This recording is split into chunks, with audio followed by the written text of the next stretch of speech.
stock market today analysis for Tuesday, January 3rd, 2023, the first trading day of the year of 2023. We are going to look at the futures market, generalized markets for US, 12 big sectors of the stock market, and we're going to look at some interest rates. If there's any more time left over, we might look at some other things. Before we get into all that, I want to let you know that in the description of this video there is a link to ihavesuccess.com, and a bit below that link you're going to see a playlist that has beginners in all caps. Between the downloads here in that playlist, you should have a fundamental idea of how to get started selling cash secured put options, including how to set up your charts. It's a basic starter package, you could say. It's not the be all end all. You're gonna have to do some more learning, but it is enough to get you moving in the right direction so you can start paper trading and figuring things out a little bit deeper. And another bonus that I'm going to give you is in less than 5 seconds. Here it comes. Get ready. Boom. There it is. It just popped up. There's a link to a playlist of paper trading. Feel free to watch that if it might be helpful to you. And throughout this video, if I can think of anything else that might be helpful for you, I'll link to other videos or playlists right up there. Let's get into looking at the futures. We got the VIX futures. It's down right now at the moment, down on the day. By the way, all these charts that we will be looking at today, until I specify otherwise, will be 1 month of data, so roughly around 30 candles, and each candle representing 1 day.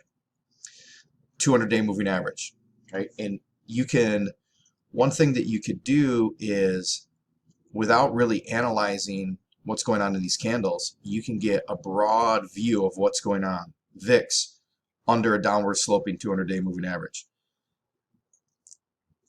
Futures for the S&P 500 under a downward sloping 200-day moving average.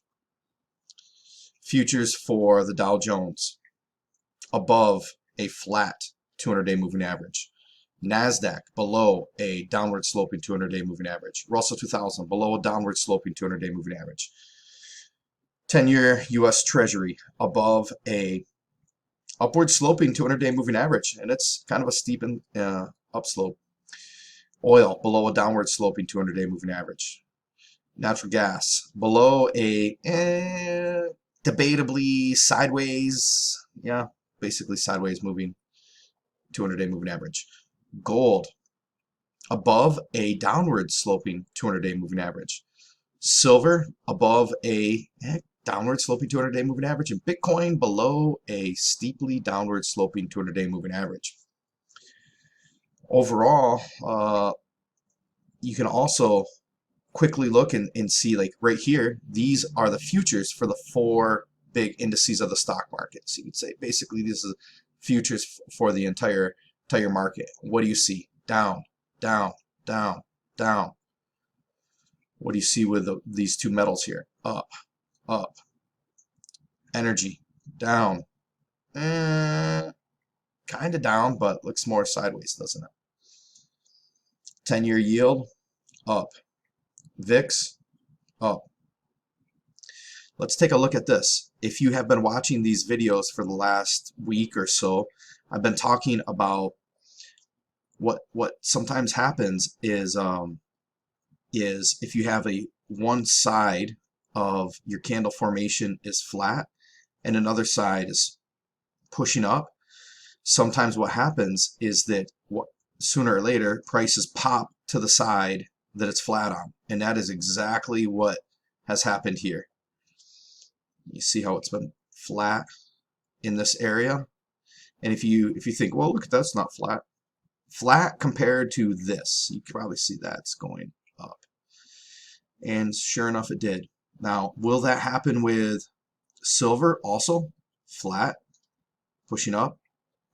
It very well possibly could. It tried right here on this candle right here, look at, but selling pressure brought it in. Generally speaking, gold leads silver, so we might be able to expect that to happen, especially being above a 200-day moving average. But we will see. Take a look at our general markets. These three we already looked at: futures of Bitcoin, oil, and gold. The dollar via UUP, look at that, boom, popped up today. And note that generally speaking, when the dollar is up, gold would be down, and vice versa. Dollar down, gold up. But right now we have dollar up and gold up at the same time. We have TLT, 20-year bonds, gapped up, opened here, but closed a little lower. But compared to yesterday or last trading day, last week, gapped up. VIX also gapped up, opened here, closed here. SPX opened here, closed here, pretty wide trading range, and ultimately just still kind of staying in a sideways pattern. Dow Jones, look at that, almost a doji. Pretty big trading range, but open to close almost in the same spot, same thing, sideways. NASDAQ seems like it's finally slowing its decline, and between this candle right here, you really see some three days of basically sideways. I get, like, right, prices opened closed here, closed here, closed here. That's compared to this, these days are sideways, and if it kind of keeps in this range, I could see it being sideways here. Russell 2000. The Russell 2000, debatably, it looks like Russell 2000 and NASDAQ too, much wider, not so much in the range, but maybe wider range also, but definitely seems like the wider of the body, where opened here, closed here. This one, look how narrow that body is, almost a doji. This is a little bit narrower. So, not looking, not seeing some great signs of bullishness. Being below, downward sloping 200-day moving average, below it, then going down. Downward sloping 200-day moving average, below it, then going down. Downward sloping 200-day moving average, below it, then going down.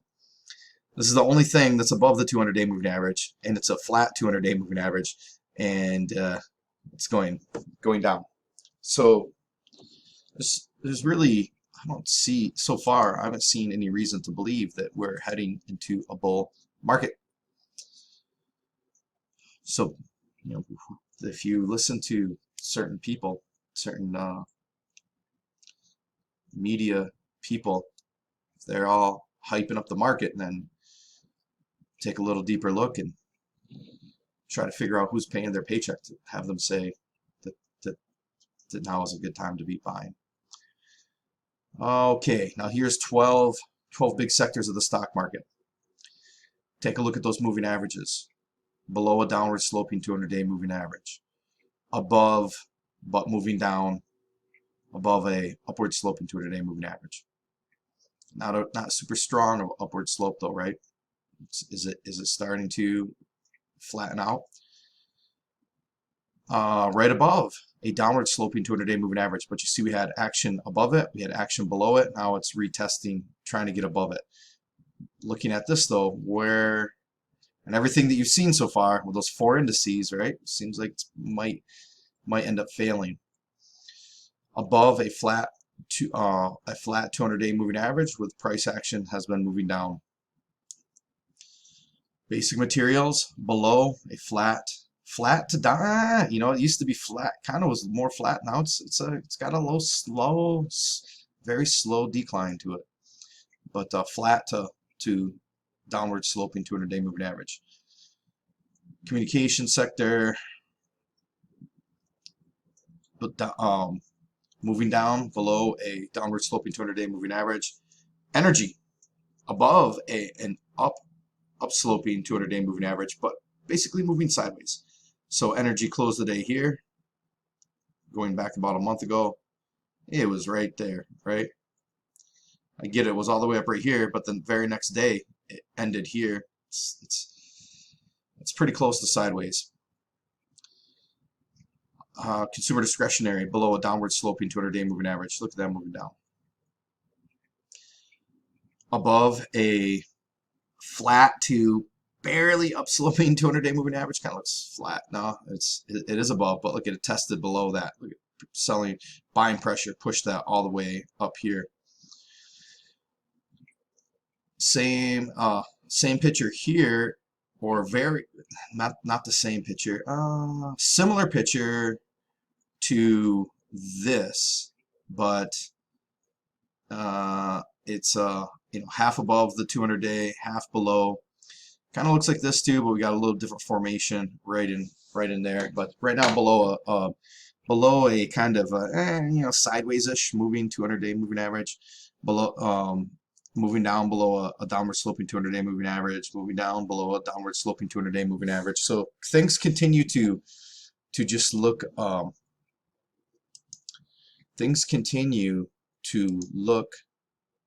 bearish at the moment. Let's take a look at this. So we see now we've been in this bear market for 12 months now. Are we still in the bear market? I'm not convinced that we're out. Maybe we're moving out.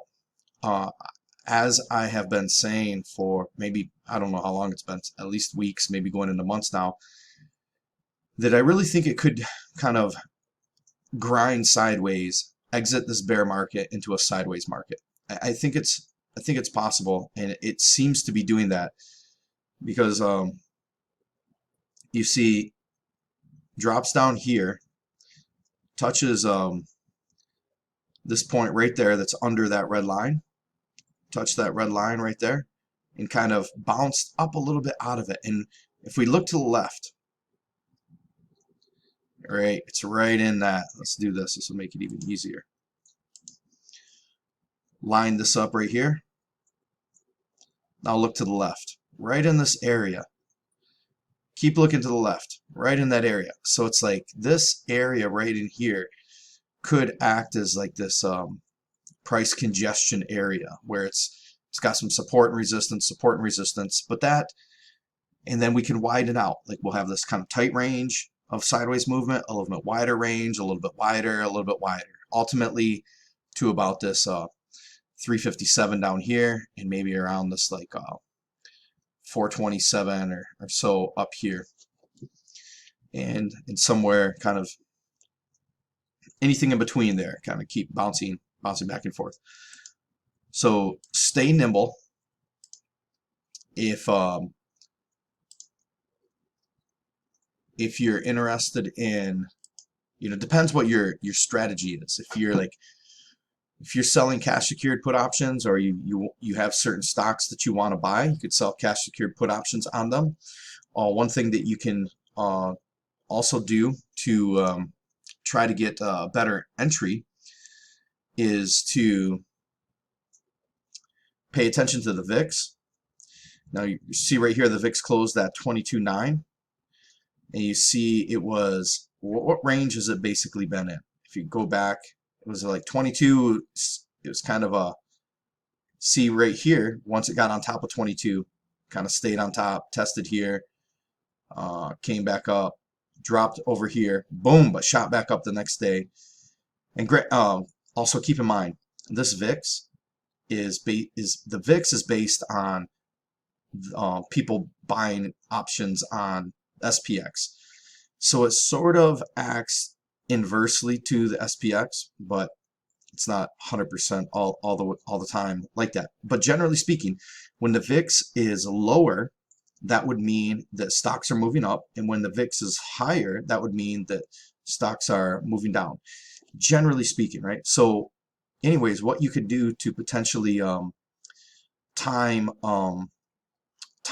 something selling cash secured put options is like today, if you would have sold cash secured put options, see how this this candle right here has, let me zoom in here for you.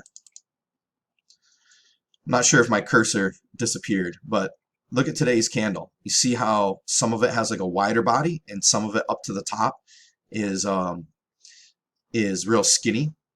So if you pay attention to the VIX, when the VIX is high, even on the day, if you can try to time it where you're selling your option at this point where it's closest to 24, then I don't know how much further away, depending on the particular equity you're selling the put option on, but theoretically, let's say you wanted to sell at $20 or lower, right? And theoretically, as the VIX moves up, you can get further away from the money and still getting some premium. So what does that mean?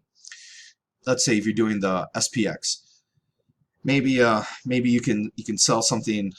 Maybe if the VIX is like at this point, at this lowest point for the day, closest to 22, maybe you can get somewhere on the SPX around that 3,700, where you can get some I don't know, a little bit of premium. But when the VIX is up closer to that 24, maybe that same amount that you can get at 37, maybe you get 10% more or 15% more.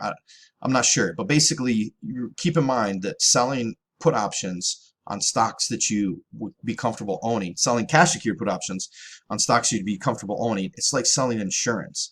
So the VIX is a fear index. That's what some people call it. Volatility index, and when volatility increases, the price premium of options increase too. So that is potentially something you could do. Let's look at these interest rates and wrap this one up.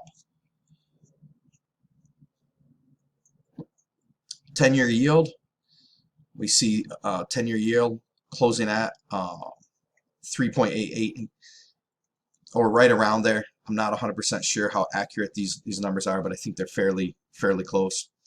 Down here we see the 10-year yield in green, and we see the SPX in purple or lavender, whatever color that is. And today we see, or was it today? No, weekly. Okay, so all these green are 1 year, 1 week on that line chart. So we see overall, you can look and see that over the last 12 months, all the rates of the interest rates for all the treasuries have been going up. But you see here, when we're looking, this one is a monthly chart. What is the time frame exactly?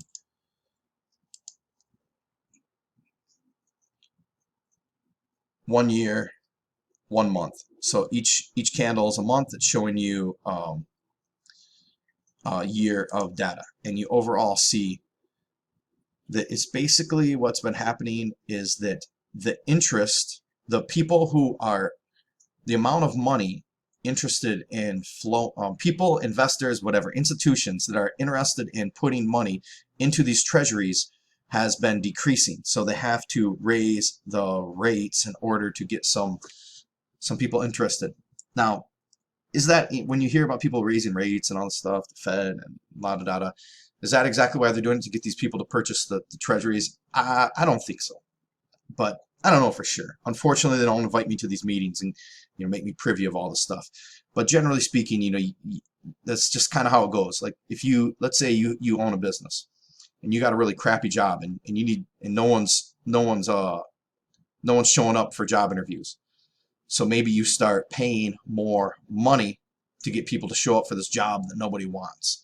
You can think of it that way. And the other thing that, if you hear people talking about the yield curve inversion, blah, blah, blah. Basically what they're talking about, I'm not sure which time frame they look at. So some people look at different time frames. But what you see here in all these different green ones, these are treasuries, 1 month, 3 months, 6 months, 1 year, 2 year, 3 year. Do you see how I'm figuring that out? Look at 1 MO month, 3 MO, 6 MO. Now this, I just know because I set this up that that's 1 meaning 1 year, 2 year, 3 year. So look at the 10 year, which is a lot. It's kind of like a benchmark that people look at. So right now the benchmark, the 10 year is giving 3.8% interest. You loan the government money for 10 years and they'll give you 3.8% return, I guess, if you keep it over the full duration. But if you loan the government money for 3 months, they're going to give you a higher level of return. Why is that? Is there more risk when you lend somebody money for 10 years? Isn't that a little bit riskier? They got 10 years to not pay you back. They got 10 years to go to bankruptcy. They got 10 years to get themselves in trouble, right? The longer the time you're letting someone borrow your money, the riskier it is. The sooner you get your money back, the safer it is. So why would you need to be paid a higher amount for less risk? And so when this is going on, look at this one. 4.76, 4.73. Over here, 30 years, it's 3.98. So what it somehow this ends up indicating that it's going to be potentially looking at a rough 2023. If you're looking at rough being defined by quote unquote recession, bad economy, stuff like this. But you know what?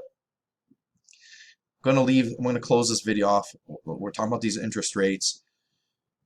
There's two different things that there's kind of like, there's more than two different things, but there's two different things, different ways this can be looked at.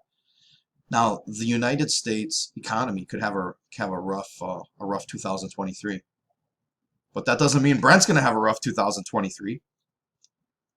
Just because there's going to be some bad financial stuff going on doesn't mean you have to have bad financial stuff going on. Be cautious. Learn as much as you can, which would include paper trading, because paper trading allows you to make mistakes faster and you can learn from your mistakes very fast. You're not risking real money. Paper trade, learn as much as possible. Try out all these different strategies. So 2023 for you can be like 2023 is going to be for me, which is fantastic. You can have a fantastic. Now other people, I don't know, they got to do their own thing. So check out that stuff, and see, I already linked to a playlist for the paper trades, and I'll leave you which video here? I'll leave you here a calculator. Check out this calculator, learn how to use this, and that it's for free. I think they have a paid version, but you can use a lot of stuff for free, and click around, play with it, and you can start looking at different probabilities, risk rewards on different option trades. You guys have a fantastic day. Aloha.